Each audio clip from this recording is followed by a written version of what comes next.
Welcome back to the show, everybody. We've got Shannon St back on the show. We had her, back-to-back weeks. We try to get her on as much as we can because one of the topics that people are dying to talk about and learn more about is short-term rentals. And Shannon, you've done it. You've scaled your own short-term rental business, and now you property manage for others. So, we get a question a lot that, how do you scale? So, from somebody that's done it, how does somebody that's looking to, get into the short-term rental business, or maybe they have a couple, how do they bolt on units on top of that? Man, it's I'd say start off with market research. That's huge. Uh, Picking great locations with great property types. I remember going into one market, and I'm not going to name that market, but I went into one market and we didn't do so well. And in hindsight, I didn't really realize like how much I didn't know about that market. And Yeah. so before you invest, making sure you do that, or before you start to think through scaling. The other big thing is just people. This it doesn't run without when you're scaling. You can't be everywhere. Yeah. So having really great people, reliable vendors, reliable staff is huge. Um, and then when it comes to scaling, I'd say your systems, operations, you got to tighten those up. Creating processes and procedures, big thing when it comes to scaling. What about the money side? Do a lot of people finance the Airbnbs? Do they buy the property with cash? Put cash into the furniture and the design, and then do a cash out refi like we do on the long term rental side. How do people bank these things? Just depends. I find that most people when they're coming in, so depends on which side. So if you're managing for someone and it's the owners, it's typically their second home, and then they want to make some extra cash. So it's a Yep. husband and wife and have a second home. But when it comes to investors, I find that people are partnering up. So I suggest if you want to help scale, partner up with someone. Uh, Mhm. to help kind of mitigate some of that risk, the financial risk. And then when it comes to investment properties, obviously interest rates are really high, a little bit higher now. And Yeah. so we've, depending on the price point of the property, try to get creative with seller financing. We did something like that in Sure. New York. Yeah, that's really interesting. So, Mhm. seller financing. So you find a place that you like. How do you get those opportunities? How do you find those? Uh, um, Market research, Yeah. having, I would say having, let me just say Networking, I guess, a like a really two good way. realtor. If Yeah. you have a really good realtor that knows the space, that knows the area, and you can just get some pocket deals. I have an amazing realtor. Shout out to Stan Monfort, based out of New York City. He's There you go. amazing. And he's able to find pocket deals for me, always keeps me up to date. Finding an amazing realtor can kind of help tell you like, oh, this property would be good for short-term rental, and you can seize some really good um, you know, good costs or good price properties. Yeah. Gotcha. So pocket listings. Do you ever do you think wholesalers is the wholesaling community pretty prolific in the New York area? Do you ever look at deals from wholesalers?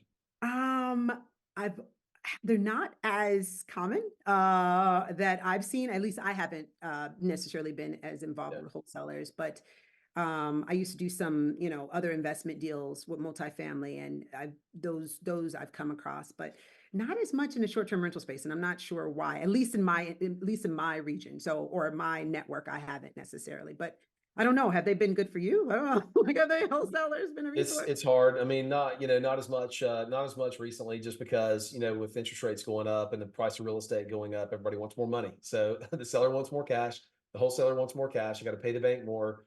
Deals don't pencil. So I mean, really, it's like you said, it's networking with realtors that have pocket listings that can bring you a good deal that works on paper. If you're the first one to see it and it works, you buy it, right? So then somebody Yes, like you never exactly. sees it. So and it doesn't hit the market. I mean, it seems like that's a really good way to buy stuff. But in terms of I guess from a risk standpoint, um, what are your thoughts on how many do you accumulate in a certain area or a certain neighborhood before you start to de-risk? If somebody scales their portfolio, I mean, you're managing dozens right now. What do you tell people? Do you buy a different city over? What's the kind of thought process on de-risking the portfolio? So one, go with the area that you know first, because if it's in your backyard, you know it, you know Yeah. the trends, you kind of understand the type of people that are coming in. But as you scale, you may want to consider obviously doing in different markets. So for me, I was in New York. during COVID, it was awful. It was the epicenter of COVID, right? Yeah. But then having houses in Martha's Vineyard in the Hamptons, upstate, that saved my business because I was Oh, able to wow. keep afloat during that time period. But then if you're, let's say in the same, you're in the same market, maybe diversifying with, different size units, like a 2 bedroom, a 4 bedroom, Yeah. just different sizes. So you can attract different types of guests. Yeah. So yeah, I I would, just go ahead. I always think, the portfolio risk reduction mechanism is always something that I try to think through because sometimes I want to pinch myself because I think the returns in this asset class are too good. They are not sustainable. How can I make them sustainable because we make too much money in short-term rentals? And so I'm always curious and bounce that question off to people like, is that something that we should be thinking through? Like, are the returns too good? Somebody's going to eat into them at some point, right? I mean, and they have, like, we've seen it in our portfolio with the houses upstate New York. Like, Mhm. it was a cash cow about 2 years ago. And now the revenue that we receive is, I would say, roughly 40% less, which is Oh, significant, man, right? a lot. So if you were banking on that, if you were barely breaking even to begin with, because you bought at the top of the market, that could really, make a difference and really determine whether you can stay in there or not. So people are coming in, there's more inventory because everyone's realizing that the profit margins are better than long term. So yeah, so it's important to de-risk and make sure that you figure out other ways to mitigate risk. Oh, the other thing I would say is de-risking in terms of where do you get your type of guest. So Mm. instead of just the typical short-term rental sites, perhaps on you can work with midterm stays or Oh, yeah, the corporate housing smart. or nurses that come in. So there's a few other platforms and stuff. We're working with insurance companies. That's something we're partnering up with to work with insurance companies as Smart. well need short-term housing. So Is there a way to find the insurance companies to have them look at your unit, or do you wait on them to call you? well, you got to be proactive in this game. Yeah, So, and this is like everything. this is one of those things when you have scale that you can do. So this is, Mhm. maybe step two, right? So, Yeah. I actually reached out to them. I reached out to maybe two or three, and then they have a process where you can basically submit your properties, and then you can get in their database. Oh, So it's a little bit, pounding the pavement and going door to door, but you can build those relationships. but man, you get 6 months at short-term rental rates. I mean, you kind of locked in guaranteed income for a while. It's a really smart. It's a really They pay smart good setup. rates. They pay good rates as well. Yeah. You mentioned, scaling up to a certain level. Like, where do you think, from a management standpoint, an ownership standpoint, what's the number of short-term rental units where it kind of just gets easier? You kind of cross that scale hump to where you're like, now you're seeing really some of the efficiencies of some of the systems, some of the processes, the people. Is it a number of units? Is it number of stays? How do you quantify that?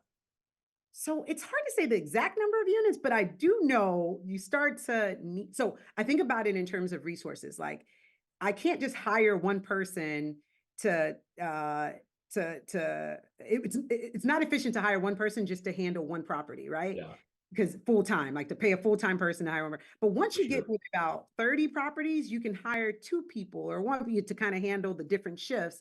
And so it's Yep. more about, I don't know if it's the exact number, but it's thinking about resources and can you have them full time to work on it while you work on scaling some more.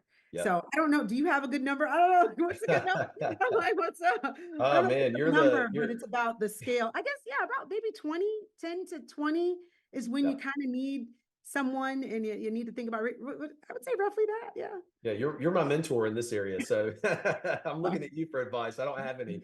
I've got a few Airbnbs, but not to the level that you do. One question that's a little bit out of topic, not to throw you off a little bit, but insurance is one of the things that has gotten incredibly expensive for us. I mean, every single renewal goes up. We've tried to mitigate. What are you seeing on the insurance side? Insurance is a very tough topic because most the claim the fact that you're doing commercial business in a residential home, means that your premiums are going to be more. There are some alternatives that you can use to supplement your current one. There's a few companies out there. Not going to endorse one specifically, but Yep. this is a tough space.